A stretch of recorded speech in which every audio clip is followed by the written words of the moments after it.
மாணவர்களின் எதிர்காலத்திற்கு ஏற்ற கல்லூரி doctor Sivanthi Aditanar college of engineering. Counselling code 4954. தமிழகத்தில் பரவலாக மழைக்கு வாய்ப்புள்ளதாக சென்னை வானிலை ஆய்வு மையம் தெரிவித்துள்ளது.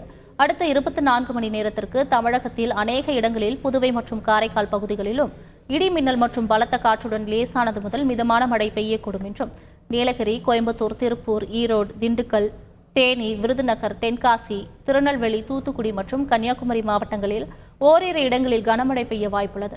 அடுத்த 5 தினங்களுக்கு அதிகபட்ச வெப்பநிலை தமிழக உள் மாவட்டங்களில் அநேக இடங்களில் பொதுவாக இயல்பை ஒட்டியும் ஓரிரு இடங்களில் 3 டிகிரி செல்சியஸ் வரை அதிகமாகவும் இருக்கக்கூடும்.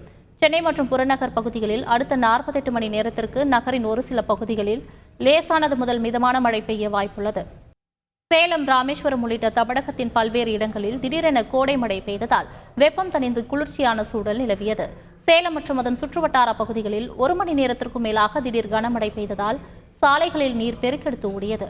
புதுக்கோட்டை மாவட்டம் திருமயம் மற்றும் பொன்னாமராவதியில் திடீரென மழை பெய்ததால் பொதுமக்கள் மற்றும் வியாபாரிகள் மகிழ்ச்சி அடைந்தனர். ராமேஸ்வரம் தீவு பகுதிகளான திட்டக்குடி, மேலவாசல் வீதி, பர்வதம் உள்ளிட்ட பகுதிகளில் திடீரென கனமழை பெய்தது. இதனால் வெயிலின் தாக்கம் சற்று குறைந்து மக்கள் நிம்மதியடைந்தனர். அதேபோல் நீலகிரி மாவட்டம் கூடலூர் நகரப்பகுதி, நாடுகாணி, தேவாலா, முதுமலை மற்றும் நடுவட்டம் போன்ற பகுதிகளில் காற்றுடன் மழை பெய்ததால் பொதுமக்கள் மகிழ்ச்சி அடைந்தனர். மாணவர்களின் எதிர்காலத்திற்கு ஏற்ற கல்லூரி doctor Sivanthi Aditanar college of engineering. Counselling code 4954.